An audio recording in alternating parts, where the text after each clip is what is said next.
Selamat pagi, sahabat tembun sorgawi yang dikasihi Tuhan. Mari pada saat ini kita merenungkan firman Tuhan yang saya beri judul Dengarlah Nasihat Tuhan. Tapi sebelumnya mari kita berdoa bersama-sama. Tuhan, kami ingin mendengar firman-Mu dan biarlah beri kepada kami hati seorang murid untuk kami dapat mendengarkan firman Tuhan dan juga mempelajari serta mempraktekkan di dalam kehidupan kami. Terpujilah nama Tuhan. Terima kasih Tuhan. Dalam nama Tuhan Yesus saja kami berdoa. Amin. Saudara, menjelang memasuki tahun 2023, kita sama-sama diperhadapkan dengan berbagai isu dari berbagai media yang mengatakan bahwa tahun 2023 adalah masa-masa yang sukar, baik di bidang ekonomi, baik di bidang bisnis, di bidang perdagangan, dan di bidang-bidang lainnya. Hal ini sudah diprediksi oleh beberapa pakar ekonomi. Bahkan firman Tuhan pula mengatakan hal yang sama, seperti tertulis di dalam kitab 2 Timotius 3 ayat 1 yang berbunyi, "Ketahuilah bahwa pada hari-hari terakhir akan datang masa yang sukar."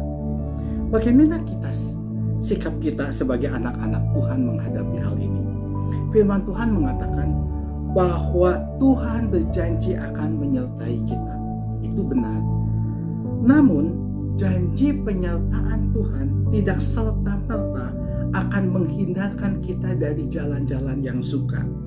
Oleh sebab itu, kita sangat perlu untuk bersikap bijaksana di dalam menghadapi hidup ini. Tetapi yang menjadi masalah, menjadi bijaksana itu tidak kita dapatkan dari bangku sekolah, tidak kita dapatkan dari perguruan tinggi. Menjadi bijaksana itu kita dapatkan dari pengalaman hidup kita sehari-hari. Nah, bagaimana kita mendapatkan sesuatu untuk kita bisa menjadi bijaksana? Ternyata firman Tuhan menyediakan bermacam-macam ayat untuk kita menjadi bijak.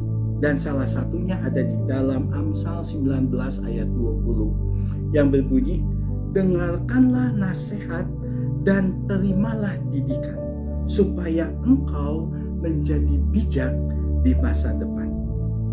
Jadi saudara, mendengar nasihat dan menerima didikan adalah sesuatu yang sangat penting untuk kita bisa menjadi bijak.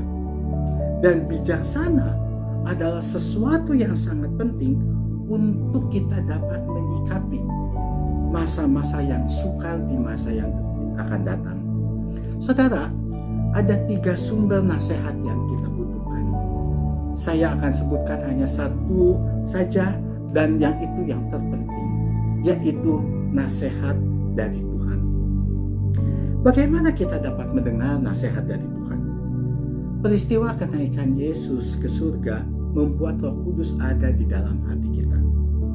Di dalam Yesaya 9 ayat 5-6 mengatakan, "Seorang anak telah lahir untuk kita, seorang putra telah diberikan untuk kita.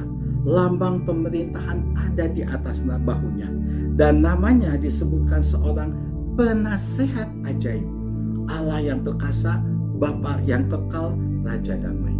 Saudara, Yesus disebut penasehat ajaib. Bukan penasehat yang tenar, bukan penasehat yang pintar, bukan penasehat yang terkenal, termasyhur, tetapi dia dikatakan penasehat ajaib. Ajaib itu lebih dari tenar, lebih dari termasyhur, lebih dari pintar, lebih daripada terkenal. Ajaib itu sudah di luar pemikiran kita. Dan hebatnya, penasehat ajaib itu ada di dalam diri kita. Hanya kekristenanlah yang mengatakan Tuhan yang maha hebat itu ada di dalam diri kita. Saudara, kita bisa mendapatkan nasihat dari buku, dari orang-orang, atau dari para pakar, tetapi mereka semua bisa salah. Hanya Tuhanlah yang tidak pernah bisa salah. Kenapa? Karena dia sangat tahu masa depan kita. Karena dia sangat tahu akan jalan-jalan kehidupan kita. Dan yang pasti, Tuhan punya tujuan, punya kepentingan ketika Dia menciptakan kita. Dan tujuannya adalah mengembalikan kita kembali kepada segambar dan serupa dengan Dia. Nah, karena Tuhan mempunyai tujuan dan punya kepentingan untuk kita, maka Tuhan juga yang akan memberitahukan kepada kita jalan-jalannya, janjinya, hikmatnya, nasihatnya. Bahkan Tuhan jauh lebih rindu menasihati kita daripada kerinduan kita dinasihati oleh Tuhan. Pemazmur Daud mengatakan di dalam Mazmur 16 ayat 7, dia mengatakan, "Aku memuji Tuhan yang telah memberi nasihat kepadaku. Ya, pada waktu malam hati nuraniku mengajari aku." Saudara, marilah kita mendengar nasihat Tuhan, supaya Tuhan yang ada di dalam diri kita memberikan arahan-arahan jalan kepada kita, supaya kita menjadi bijak untuk menghadapi masa depan yang penuh dengan kesukaran yang pernah kita dengar di penghujung tahun 2022. Kita dengarkan nasihat Tuhan, dan Tuhan pasti akan berbicara untuk memberikan jalan keluarnya bagi kita. Amin.